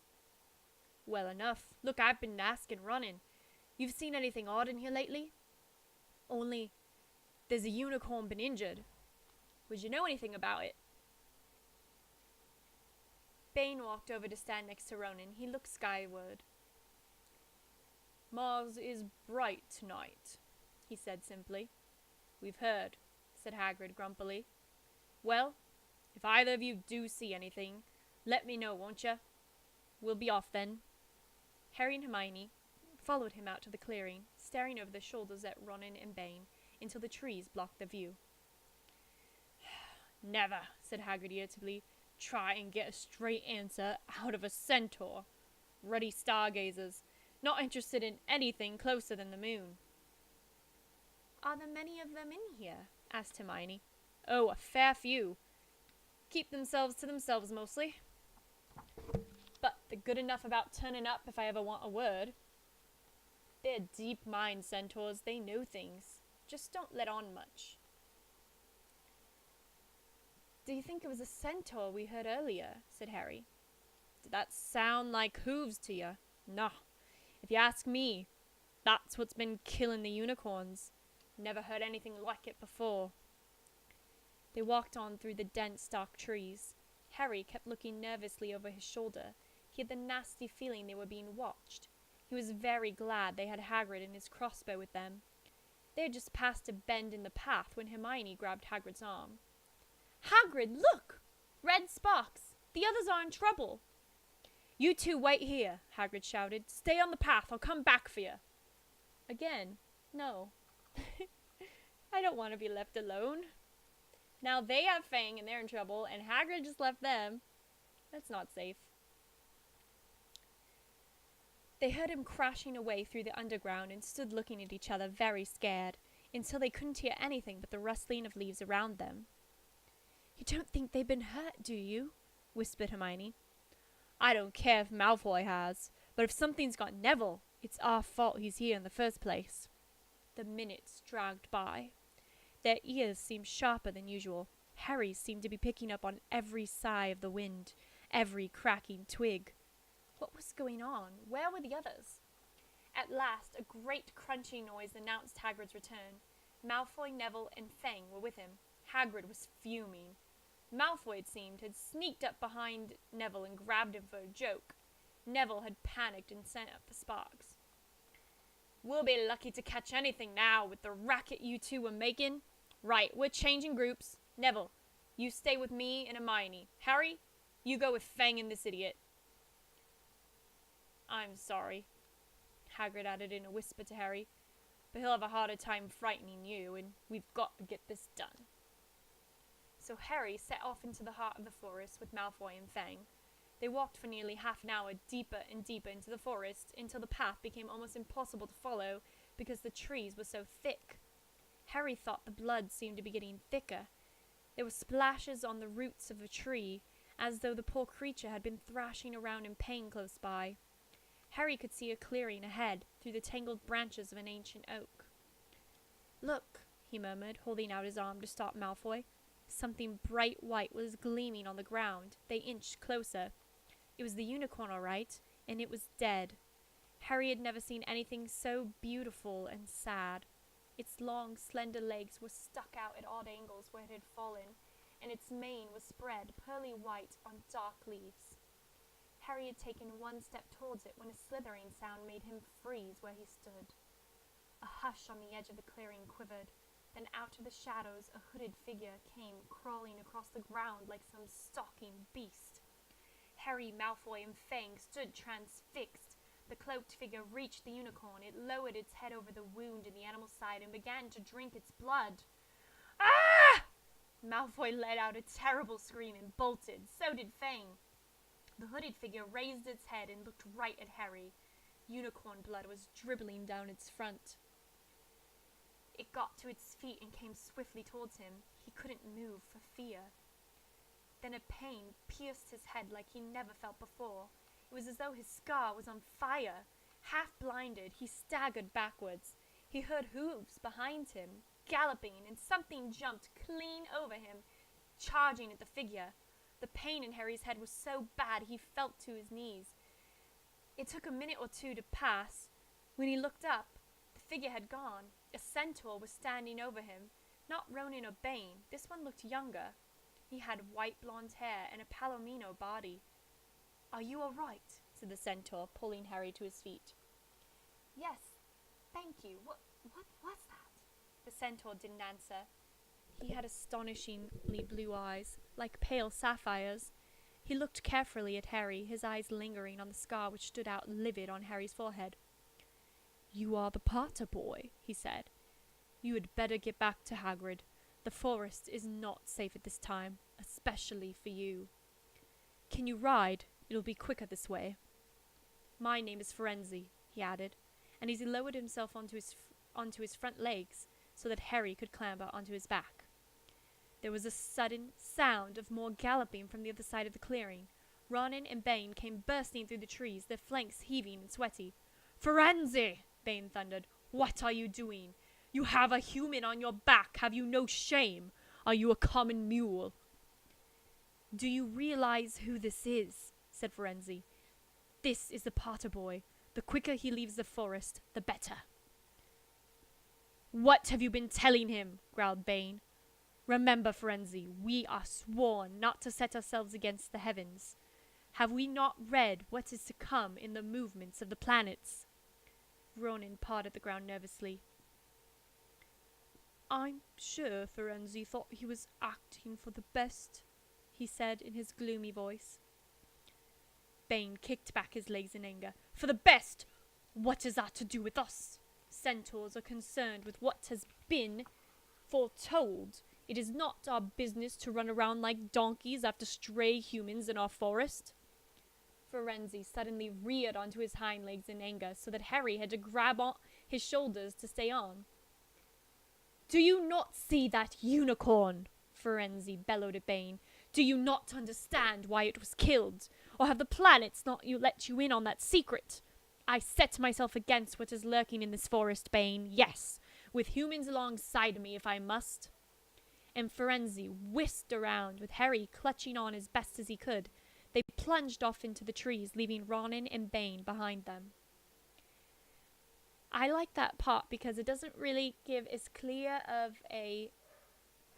They kind of just let centaurs not even partake in the movies, really. In the movies, there's so little about the centaurs, but when you read the books, you find out that the centaurs really are not super friendly to humans, except for this one centaur who we've just met named Firenze. And he actually will be in some of the later books, but he isn't really in the later movies, which is really sad, because they just kind of were like, no, we don't got time for that character. Sometimes I just wish that they had made, like, the movies exactly like the books, and had just made the movies really, really, really long, and then made, like, shortened versions for the theater, but then, like, expanded them for Nerds like me who wanted to see everything. Hello, Yap Chaggy, welcome. Welcome to our stream.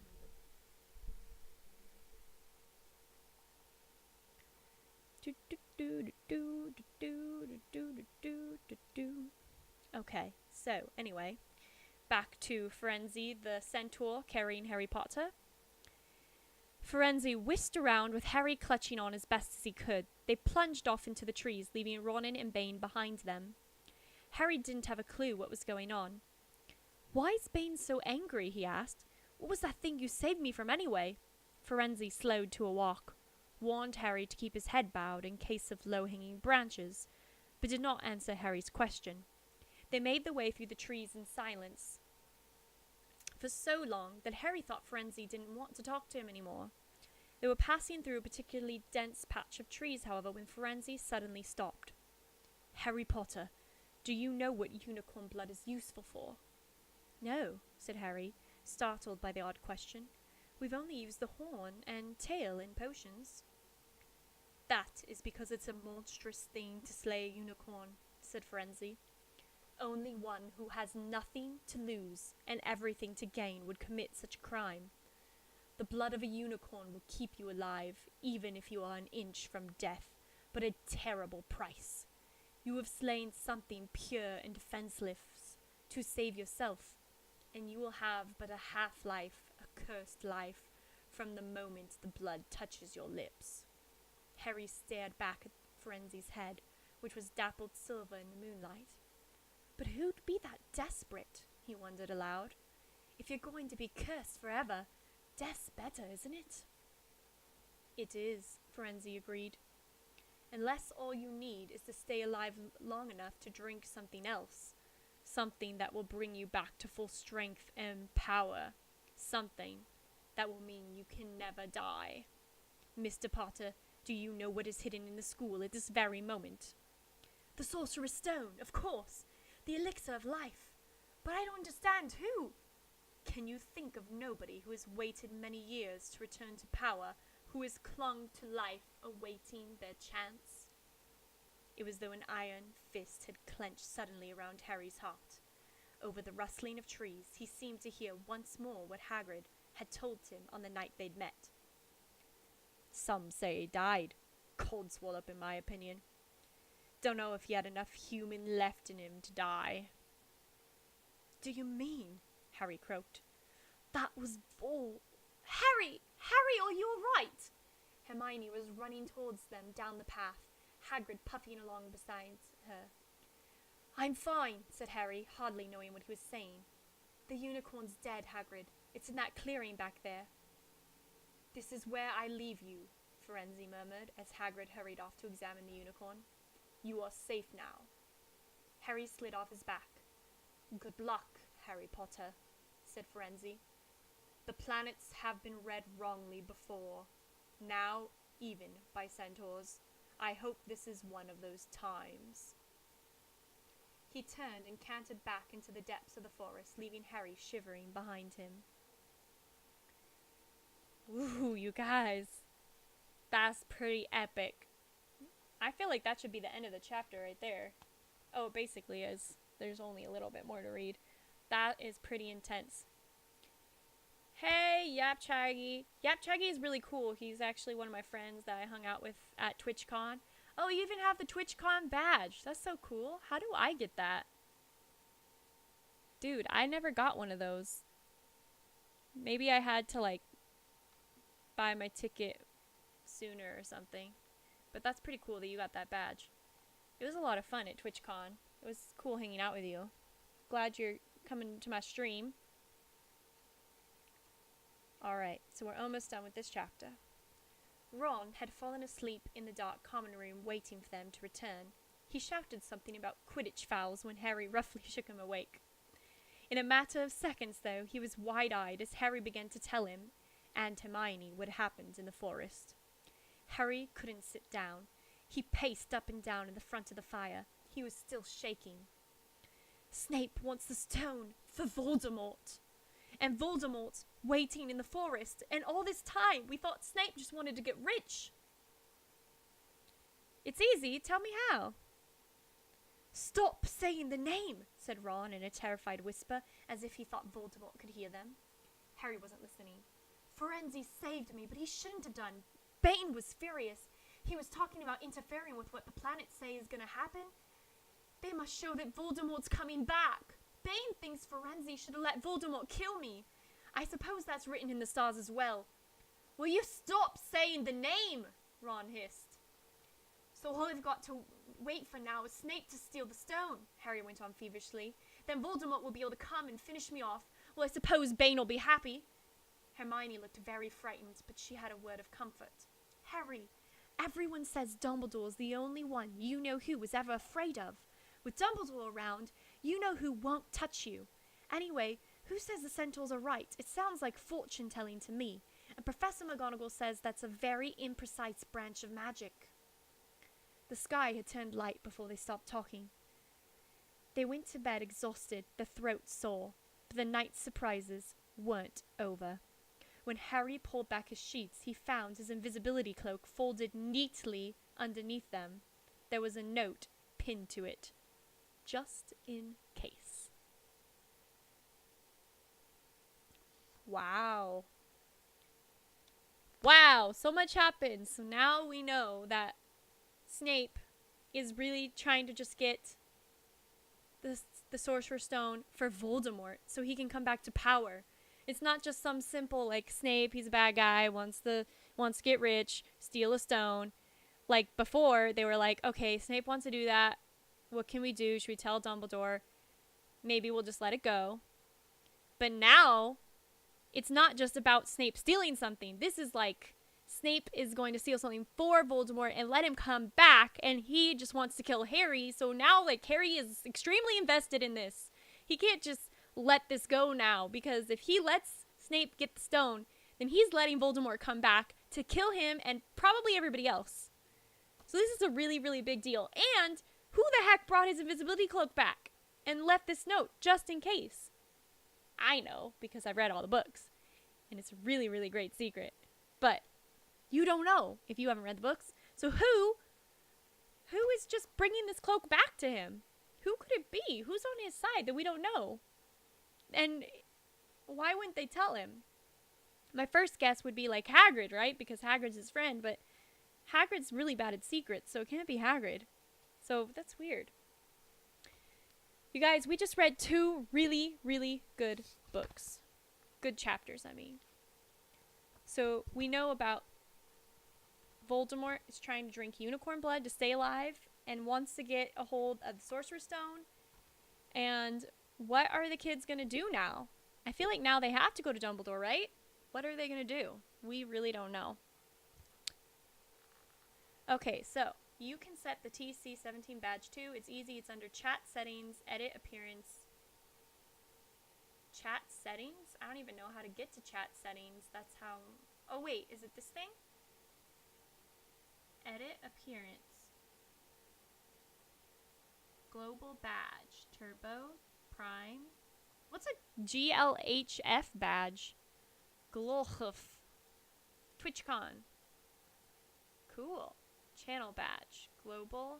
Con. Turbo. Prime. What's a star mean? Subscriber. Broadcaster. Oh. Wow, I never knew about this. You could just change... What's a GLHF pledge, though?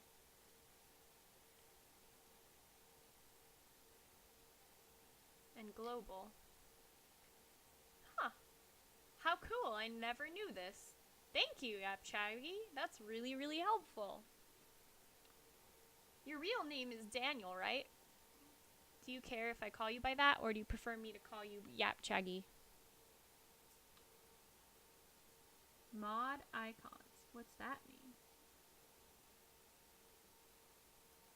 Followers only chat. Ooh, let's do that. Follower only chat. For the next 10 minutes, this is a followers only chat. You must follow to be a part of our chat.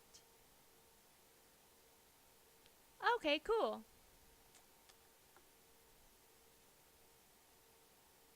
Cool. I never knew this. Thank you. you for teaching me things that I didn't know. That's really exciting. I'm such a noob to Twitch, really.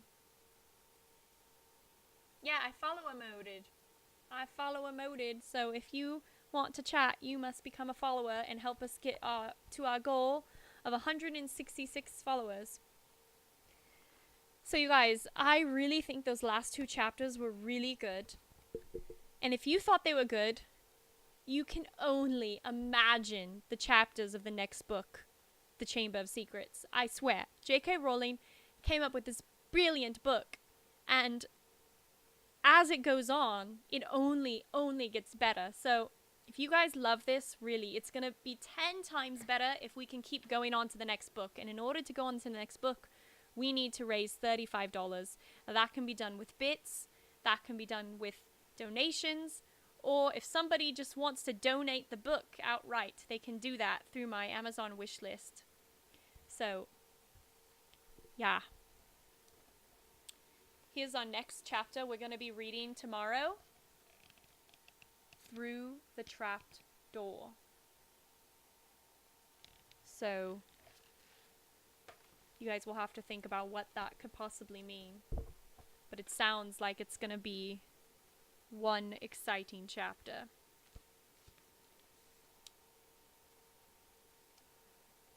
Alright, so that's the end of our bedtime story for this evening. Before I go, if you guys have any questions for me, you are free to ask, free to do that. If you want to click on my little face in the bottom right corner, you can pick a card or get a scratcher or redeem a Famsky fun point. So if you have 50, you get to ask a question, and you can ask whatever question you want, like, snap, something just my stream just freaked out. It didn't work. Let me try that again.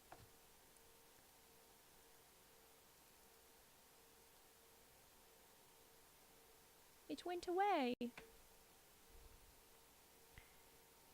Come back, little. I really like that 2017 badge. That's cool. Look how my face lights up when my computer screen comes back. I really like that. Okay, so I'm going to click on my face. I'm going to click Redeem Famsky Fun Points, and I'm going to try to ask a question. So there's lots of things you can redeem for. So, do I have a window so I can show you guys? Let's see. Display capture. Is this what I want? Okay, there you go. So you guys, if you have 200 points, you can click here so I can add you on Steam. You can click here to join a game that I'm playing. Click here and I'll follow you on Twitter. Click here and I'll add you on Facebook. Click here and I'll add you on Snapchat. Click here and I'll add you on Instagram. If you have 1,000, you can do Truth or Dare. Yeah, I set it to last 10 minutes. Dinner at Chili's, that was fun. That was really fun.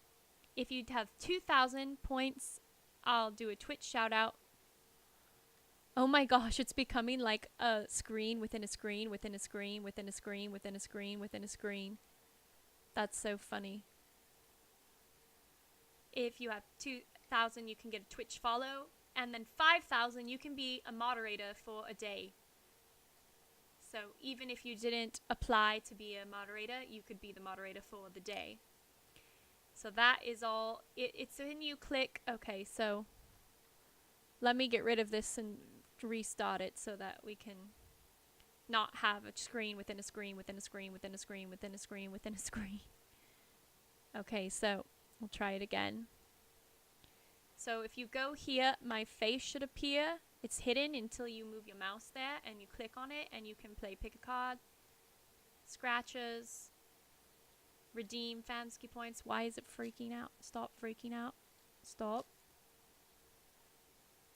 Stop freaking out. It's freaking out. Stop freaking out. There's nothing to freak out about. Everything's fine. Okay. Let's try that again.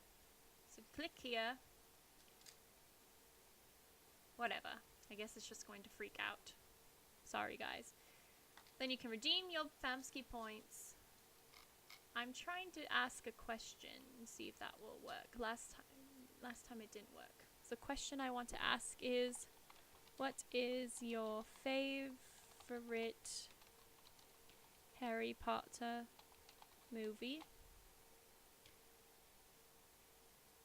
Your redemption was successful. Please allow the broadcaster time to complete this request.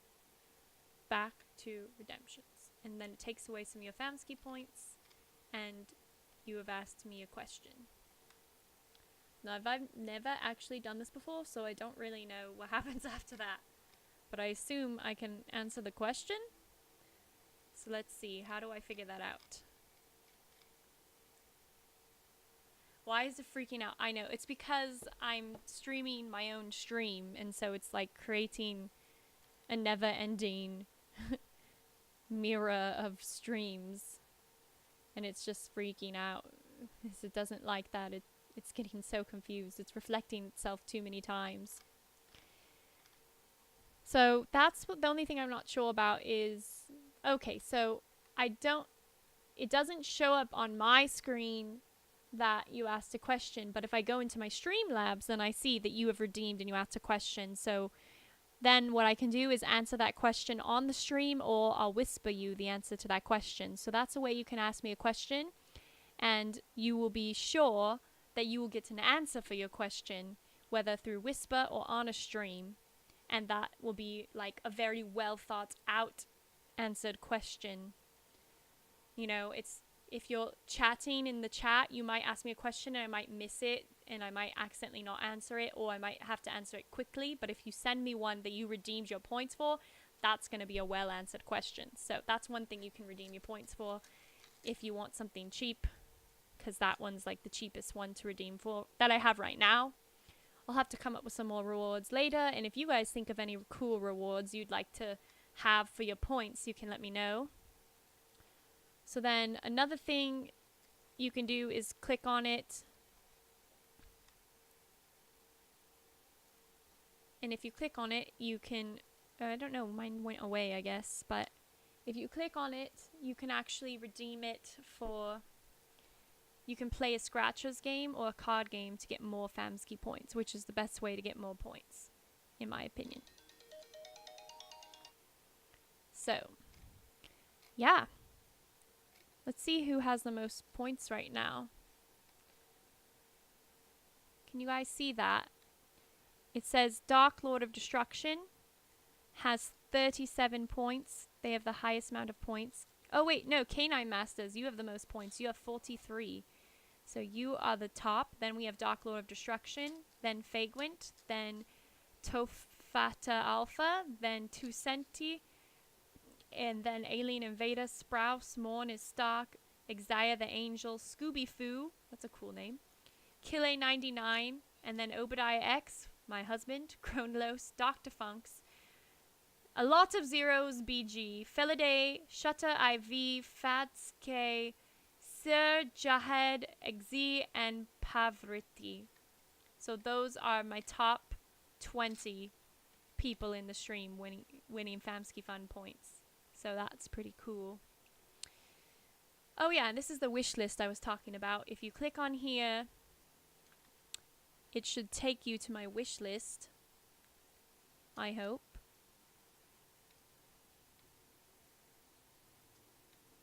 Okay, so when you go here, you can make a tip, and then you can choose a GIF to go along with your tip.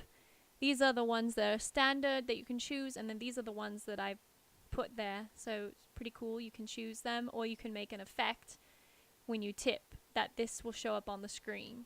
I haven't really tried this yet, so we'll just have to see if it works. And then you can click here to go to the wish list, and it has all the things that we need for the stream. So I need to add the book on there really quick, but some of these things are just like ridiculous, like this unicorn hat thing. Obviously that's just, if you want to see me wear unicorn hats, I will gladly wear it for you if you send it to me. Same with this Wonder Woman cape and hat. And then stress relief toy. Like, these are just things that we can play with on the stream that are not like 100% necessary, but are fun. Because not everybody wants to give me a brand new PlayStation 4. And not everybody can afford a $59 Just Dance 2018 game. Even though these are the things that technically will help us stream the most. But not everybody does that. So some people just want to give, you know, a $199 stress relief toy because they just want to help the stream, and they want recognition as well, you know, knowing that they're someone who cares about the stream. So there's obviously a lot of things that we need for the stream. The only thing on here that's like absolutely really important that I truly need is a new computer. But I'm doing fine without a new computer right now. So, but eventually I will need one, because this one I've already had to reformat it like 3 times in the last 6 months. And when I reformat it, I have to reinstall everything, and there are some files that get lost inevitably. So it will be better for me to just get a new computer. Plus, I can't use Elgato or any capture card with my computer. I need to get a new computer for that. It's because my computer's a pre-built computer thing. Anyway, so that's the wish list. But there's also an Amazon wish list. And I thought that was linked here, but I guess it isn't, so I'll link it there later. And in the future, you should be able to click wish list too and go to the Amazon wish list, which is the same thing, like things that we need for the stream and things that are just for fun. So that's what's going on with the stream. Yeah, that Wonder Woman cosplay, that would be fun. So yeah, my husband is auto-hosting me because he's no longer streaming because my family has arrived, that's why. So I need to actually get off the stream so I can go spend time with them. But yes, so that's the stream for tonight. I hope you guys like the new background, the Harry Potter themed background. I hope you guys like the book we're reading. And I hope you're enjoying my new OBS setup. I spent many hours today setting it up, and it's still not all the way done. I don't have an end stream set up that's perfect yet, but I'm going to show you guys what I do have and play the credits. Because I think I have the credits on there, hopefully. Okay, so here we go. There's my face. Make sure I have the credits rolling. I don't know actually if we got any new followers this stream, so there might not really be that many credits. But we're gonna give you some credits anyway, because that's what we do at the end of the stream. Where's the credits anyway?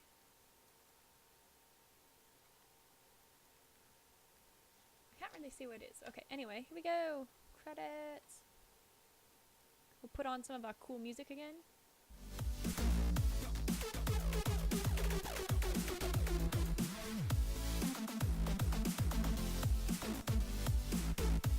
Oops, that's just the test credits.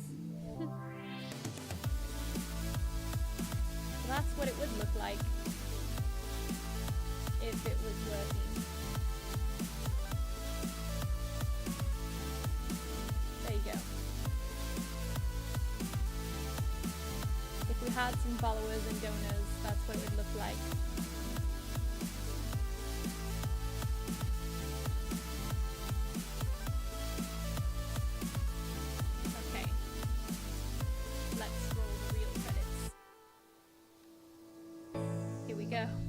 I don't know if we have any new followers this time, but we'll see who we've got. But thank you guys for watching. I know, it was small. I fixed it. Thanks for coming to the stream. Thank you for watching. Hope you guys enjoyed the stream.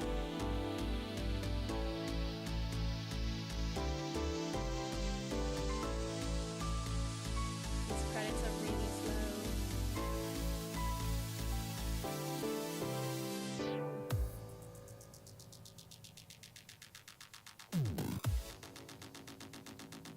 That's it.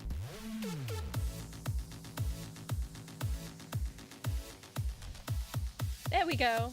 There they are. Yay, it's got a fancy Force 5 credits. welcome to the Famski. No new followers today, but we're gonna have some new followers soon because we are trying to reach our followers goal. So let's get some new followers, guys. Thanks so much for joining the stream. Have a great night, and I'm gonna put you guys on host. Put you guys on somebody's channel. Let's see who's streaming, who's a good person that I want to share with you guys.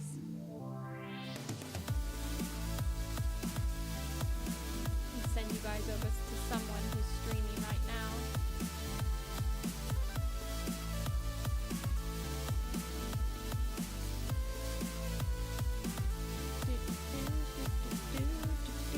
Do you guys like this music, by the way? It's from Pretzel.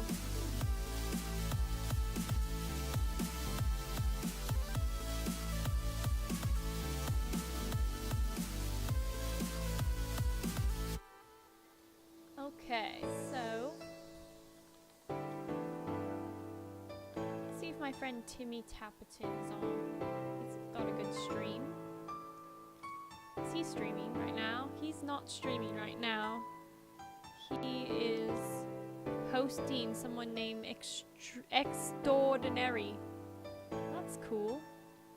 So who is streaming right now that you guys want to watch?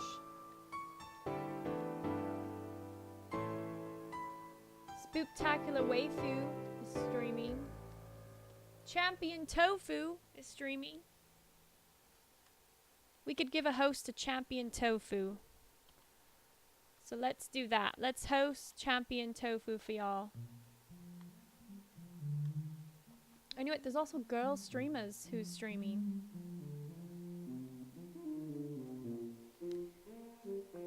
Girl streamers. I'm a member of girl streamers, so I should actually host girl streamers so you guys can see some other girl streamers and what they do.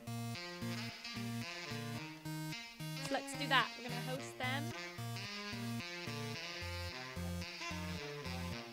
You guys can go over their channel and give them some love from Karinsky Famski Force.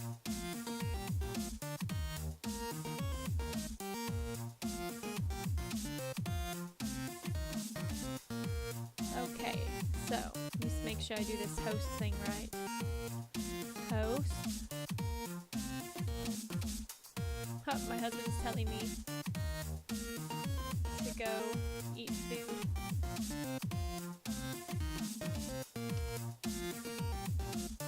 Okay, we're now hosting girl streamers. Enjoy.